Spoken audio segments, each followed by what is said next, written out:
Videos ഒന്നും വിചാരിച്ച പോലെ എടുക്കാൻ പറ്റിയിട്ടേ ഉണ്ടായിരുന്നില്ല. കാരണം 3 മണിക്ക് നമ്മൾ വീട്ടിൽ നിന്ന് ഇറങ്ങേണ്ടതായിരുന്നു. പക്ഷെ 3 മണിക്ക് ഞങ്ങളുടെ വീട്ടിൽ നിന്നാണ് ഇറങ്ങിയത്. അത് ഭയങ്കര സീനായി, നല്ല വഴക്കൊക്കെ കേട്ട് ആകെ ഒരു മൂഞ്ചി അവസ്ഥയിലായിരുന്നു ഗുരുവായൂർ എത്തിയത്. ഔട്ട്ഫിറ്റ് ചെക്കും get ready with me makeup ഇടുന്നതും എല്ലാം എടുക്കണം വിചാരിച്ചാണ്. പക്ഷെ ഒന്നും നടന്നില്ല. കാരണം വിചാരിച്ച പോലെ എപ്പോഴും എല്ലാം നടക്കണമെന്നില്ലല്ലോ. അതുകൊണ്ട് ഒന്നും നടന്നില്ല. അതിന് നല്ല വിഷമം ഉണ്ടായിരുന്നു. വണ്ടിയിൽ സീറ്റ് പോലും കിട്ടിയിട്ടുണ്ടായിരുന്നില്ല. ഏട്ടന്മാരുടെ മടിയിലൊക്കെ ഇരുന്നിട്ടായിരുന്നു ഞാൻ വന്നത്.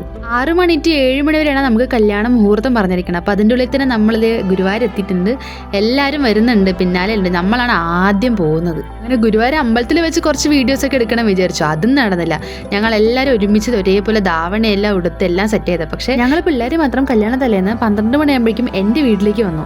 രാവിലെ കുളിച്ച് റെഡിയായിട്ട് നമുക്ക് അങ്ങോട്ട് തറവാട്ടിൽ പോകാമല്ലോ എന്ന് പറഞ്ഞാൽ ഭയങ്കരമായിട്ട് വൈകി. ഡ്രസ്സ് ചെയ്തൊക്കെ വരുമ്പോഴത്തേനും ഒരാളുടെ തല കെട്ടി കൊടുക്കുമ്പോഴേക്കും അടുത്ത ആളുടെ ആകെ സീനായിരുന്നു. ഓക്കെ, ഇനി അതൊന്നും പറഞ്ഞിട്ട് കാര്യമില്ല. എല്ലാം തട്ടിക്കൂട്ടിയിട്ടാണെങ്കിലും നമ്മളിത് ഗുരുവായൂരെത്തി. ഈ ഒരു പുലർച്ചെ ടൈമിൽ ഗുരുവായൂർ കാണുമ്പോൾ ഉള്ളൊരു ഭംഗി ഉണ്ടല്ലോ, പറഞ്ഞറിയിക്കാൻ പറ്റില്ല. അത് നമ്മൾ അനുഭവിച്ച് തന്നെ അറിയണം. നല്ല രസമായിരുന്നു. ഭൂമിയിലൊരു സ്വർഗം ഉണ്ടെങ്കിൽ അത് ഇവിടെയാണ്. അങ്ങനെ നമ്മൾ വിചാരിച്ച് നമ്മുടെ മുഹൂർത്ത സമയം എത്തിയിരിക്കുന്നു. കല്യാണം മുഹൂർത്ത സമയം എത്താറായി. അങ്ങനെ നമ്മളൊക്കെ ടെൻഷൻ അടിച്ചിരിക്കുമായിരുന്നു. ഭയങ്കര ക്രൗഡ് ഉണ്ടായിരുന്നു. ഞായറാഴ്ച ആയതുകൊണ്ട് തന്നെ നല്ല തിരക്കുണ്ടായിരുന്നു.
പോലെ ഉണ്ടല്ലേ.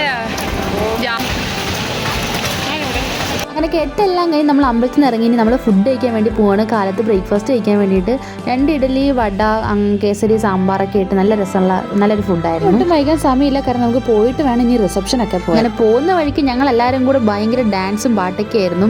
തിമിർത്ത് കളിച്ച് ഞങ്ങൾ കസിൻസൊക്കെ ആയിട്ട് കുറച്ച് കാലം ഇങ്ങനെയൊക്കെ കൂടിയിട്ട്. അപ്പോൾ കിട്ടിയ അവസരം നല്ല രീതിക്ക് മുതലെടുത്ത് നല്ല രീതിക്ക് ഡാൻസ് കളിച്ചു.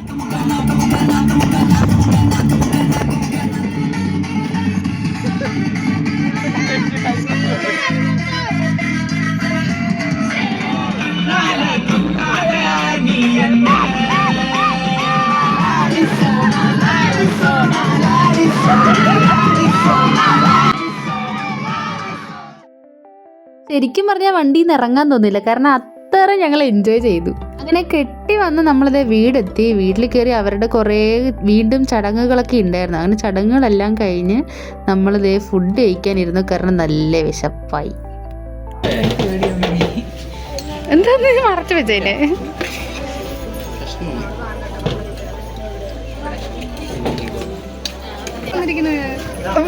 അത് കഴിഞ്ഞിട്ട്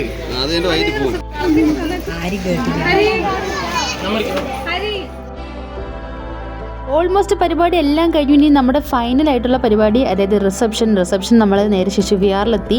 ഏറ്റവും വീടൊക്കെ പൂട്ടി അവസാനം ഇറങ്ങിയ വ്യക്തി ഞാനാണ്. കാരണം എനിക്ക് നല്ല തിരക്കുണ്ടായിരുന്നു. അതുകൊണ്ട് എനിക്ക് വീഡിയോസ് ഒന്നും എടുക്കാൻ പറ്റിയില്ല. മാമനെ അമ്മേനെ ഇപ്പോഴാണ് ഞാൻ കാണുന്നത് അടക്കം. കാരണം എനിക്കൊന്നും കാണാനുള്ള സമയം കാര്യം ഉണ്ടായില്ല. അത്രയ്ക്ക് തിരക്കായിരുന്നു. ഇപ്പോഴാണൊന്ന് സമാധാനമായിട്ടൊന്ന് ഇരുന്നത്. അങ്ങനെ വന്നിരുന്നു, കുറച്ച് വീഡിയോസൊക്കെ എടുത്തു. ഔട്ട്ഫിറ്റ് ചെക്ക് ഒന്നും കാണിക്കാൻ സമയമില്ല, വീഡിയോസ് ഒന്നും എടുത്തില്ല. എനിക്ക് നല്ല വിഷമമുണ്ട്. അങ്ങനെ എൻ്റെ ഫ്രണ്ട്സ് എല്ലാവരും എത്തിയിട്ടുണ്ടായിരുന്നു. ഞാൻ എൻ്റെ +1 +2 പഠിച്ച കുട്ടികൾ, കോളേജിൽ പഠിച്ച കുട്ടികൾ, പിന്നെ ഇപ്പോൾ ഞാൻ കറൻലി വർക്ക് ചെയ്തുകൊണ്ടിരിക്കുന്ന എൻ്റെ ഓഫീസിലെ ചേച്ചിമാർ, അങ്ങനെ എല്ലാവരും ഉണ്ടായിരുന്നു. നല്ല അടിപൊളിയായിരുന്നു. എല്ലാവരെയും കൂടി ഒരുമിച്ച് മാനേജ് ചെയ്യുന്നത് ഭയങ്കര ബുദ്ധിമുട്ടുള്ള പരിപാടിയല്ലേ. പക്ഷേ എൻ്റെ ഫ്രണ്ട്സിന് എല്ലാവർക്കും ഒരു പ്രത്യേകതയുണ്ട്. എൻ്റെ ഫ്രണ്ട്സിന് എല്ലാവർക്കും അങ്ങോട്ടും ഇങ്ങോട്ടും എല്ലാവരും അറിയാം. പ്ലസ് 1 പ്ലസ് 2 പഠിച്ച പിള്ളേരെയും ഡിഗ്രി പിള്ളേർക്ക് അറിയാം, ഡിഗ്രി പിള്ളേരെയും പ്ലസ് 1 പ്ലസ് 2 പഠിച്ചിരിക്കാൻ എൻ്റെ ഓഫീസിൽ ചേച്ചിമാരെ അറിയാം, എല്ലാവരും അറിയാം. അപ്പോൾ വന്ന് എന്നെ ആർക്കും അറിയാതെയായി. അങ്ങനെ എൻ്റെ ഫ്രണ്ട്സിന് എല്ലാവരെയും സെക്ഷനായിട്ട് ഫോട്ടോ ഒക്കെ എടുത്ത് എല്ലാവരും സെറ്റാക്കി ഒരു ഭാഗത്ത് നിർത്തി. ഇതിനിടയിൽ എനിക്ക് ഏറ്റവും ഇഷ്ടപ്പെട്ട ഒരു കാര്യം എന്ന് വെച്ചാൽ നമ്മൾ സ്വയംവര സിൽക്സ് നിന്നായിരുന്നു ഡ്രസ്സൊക്കെ എടുത്തത്. അവർ നമുക്ക് ഗിഫ്റ്റും കൊണ്ട് വന്നായിരുന്നു കേട്ടോ. അങ്ങനെ പരിപാടിയെല്ലാം അവസാനിക്കാറായി. സമയം ഇപ്പോൾ 7 മണി കഴിഞ്ഞിരിക്കുന്ന അവസാനത്തെ പന്തിയിലാണ് ഞാൻ ഫുഡ് കഴിക്കുന്നത്. അതുകൊണ്ട് തന്നെ ചിക്കൻ എല്ലാം കഴിഞ്ഞ് ആകെ കുറച്ചേ കിട്ടുള്ളൂ. പക്ഷെ അതിലൊന്നും ഒരു പരാതി ഇല്ല. സമയം ഇപ്പോൾ 9 മണിയായി. എല്ലാ പരിപാടിയും കഴിഞ്ഞ് എല്ലാവരും പോയിരിക്കുന്നു. പിന്നെ ഞങ്ങൾ മാത്രമേ ഉള്ളൂ. ഇനിയിപ്പോൾ തിരിച്ച് ഞങ്ങളും വീട്ടിലോട്ട് പോകാൻ പോവാണ്. മാമൻ്റെ കല്യാണത്തിന് വന്നിട്ട് എനിക്ക് ചിക്കൻ കുറച്ചേ ഉള്ളൂ. സമയം ഇപ്പോൾ 9:30 ആയിരിക്കുന്നു. നമ്മൾ വീടെത്തി, പരിപാടി എല്ലാം കഴിഞ്ഞു. നല്ല തലവേദനയുണ്ട്, നല്ല ഉറക്കം വരുന്നുണ്ട്, കാരണം നേരത്തെ എണിച്ചുകൊണ്ട്. അപ്പോൾ വീട് ഇത്രയുള്ള ഇഷ്ടപ്പെടുന്ന എല്ലാവരും സപ്പോർട്ടിന്. അപ്പോൾ ഇന്നത്തേക്ക് ഇത്രയുള്ള. അപ്പോൾ എല്ലാം കഴിഞ്ഞിരിക്കുന്നു. ബൈ.